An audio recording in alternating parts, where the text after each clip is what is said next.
Assalamualaikum warahmatullahi taala wabarakatuh. Salam sejahtera. Seperti biasa, ya, saya straight to the point. Maklumlah channel saya channel spontan yang sangat-sangat simple. Edit grafik-grafik tiada, jadi saya straight to the point, ya. Hari ini saya ingin membahas tentang norma baru.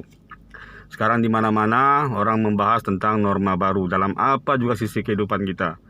Norma baru pergi shopping, norma baru pergi majlis, norma baru berpolitik. Nah, sekarang kita bahas norma baru berpolitik. PRN Sabah baru saja berlalu. Jadi norma baru yang saya tekankan di sini adalah tentang cara kita menerima kekalahan. Kita buktikan bahwa parti dan penyokong warisan boleh mengamalkan norma baru. Satu lagi pembaharuan, yaitu sikap berlapang dada dan memuliakan orang yang menang, mendoakan orang yang menang, ya.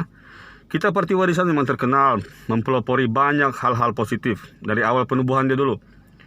Tidak ada parti yang secepat itu ditubuhkan dan terus menghantar menteri ke peringkat persekutuan.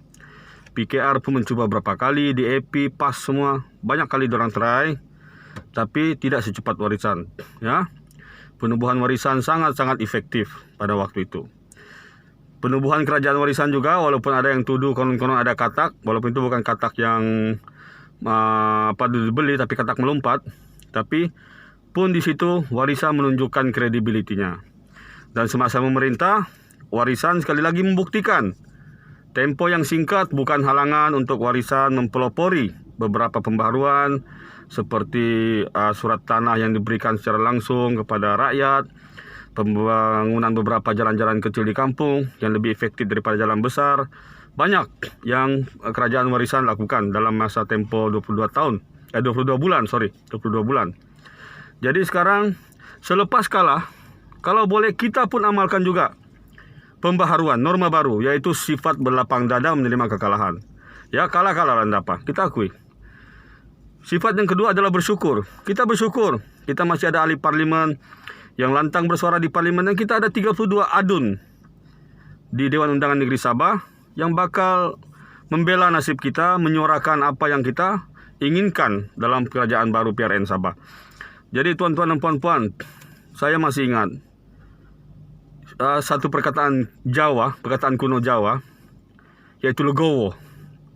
Legowo ini maksudnya memuliakan yang menang, mendoakannya agar membela yang kalah, dan yang kalah harus menerima dengan lapang dada. Dan alang-alang guna perkataan Jawa legowo, saya kasih satu contoh. Semasa Pilpres ini pemilihan presiden Indonesia, saya kebetulan berada di situ, di Indonesia.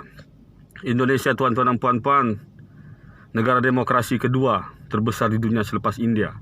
Walaupun Amerika ada warga negara yang lebih banyak, tapi Amerika menggunakan representative voting, Indonesia direct voting. Jadi pesta demokrasi di Indonesia bukan kaleng-kaleng. Apatah lagi dua calon yang bertanding, yaitu penyandang Pak Jokowi Widodo, presiden incumbent, dengan lawannya pada pilihan raya sebelum itu, yaitu Pak Prabowo Subianto. Jadi kedua-duanya sudah tahu sepak terjang masing-masing. Jadi kampanye atau campaign itu bukan kaleng-kaleng, ya.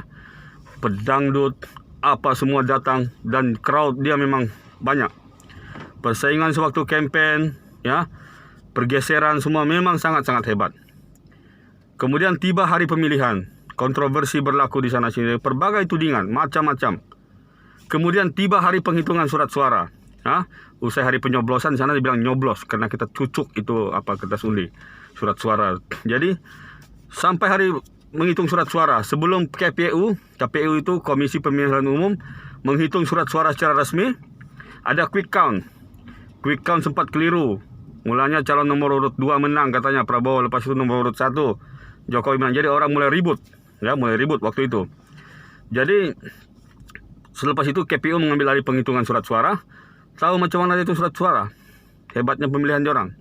Sampai ada kaki tangan KPU yang itu surat suara meninggal disebabkan kelelahan, penat. Tetapi tuan-tuan dan puan-puan, selepas itu kekecohan terus berlaku. Lepas dia umumkan, macam biasa ada pihak yang tidak puas hati. Tetapi keadaan itu diredakan apabila Presiden Joko Widodo yang menang melakukan satu gerakan yang luar biasa. Dia melantik alias merangkul lawannya yang kalah, masuk dalam kabinet, menjawat satu jawatan penting, itu Menteri Pertahanan Indonesia, ya. Jadi keadaan damai. Pak Prabowo dengan lapang dada menerima ini dengan sifat legowo. Jadi tuan-tuan dan puan-puan, kita parti warisan, parti yang terkenal dengan pembaharuan yang baik-baik, tidak salah untuk kita mengamalkan sifat ini. Biarlah mereka menang. Kita doakan mereka dengan kemenangannya.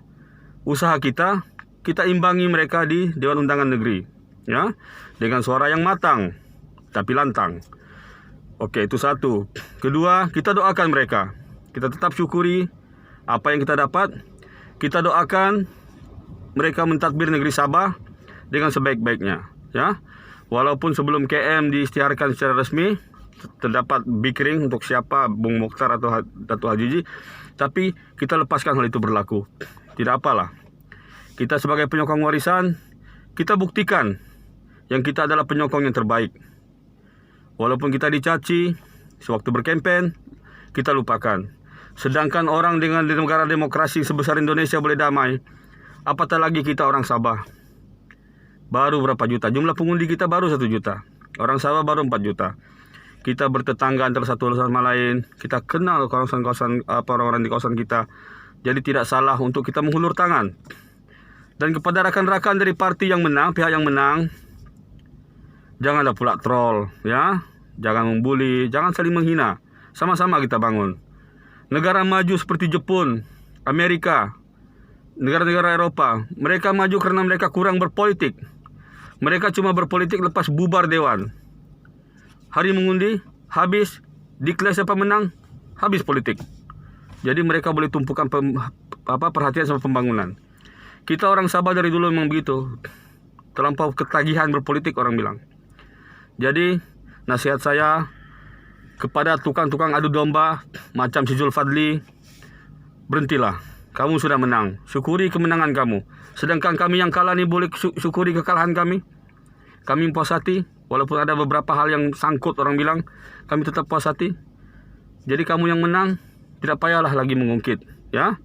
Kalau boleh situs-situs atau site-site yang dulu kita saling berhujah, menghina satu sama lain itu hapus sajalah. Sudah tiba masanya, saya tidak mewakili siapa-siapa, tapi saya sebagai seorang penyokong parti warisan meminta kepada rakan-rakan saya yang lain, kita buktikan kita adalah penyokong yang terbaik dalam apa keadaan sekalipun, sama ada keadaan kita menang atau kalah, ya. Yang penting sekarang pembangunan negeri kita. Ayo kita gembleng tenaga, kita bangunkan negeri Sabah yang tercinta. Sudah tiba masanya untuk kita lupakan politik buat seketika. Untuk orang ketagih politik jangan takut, 3 tahun lagi bubar parlimen, boleh lagi main politik. Oke, assalamualaikum warahmatullahi taala wabarakatuh.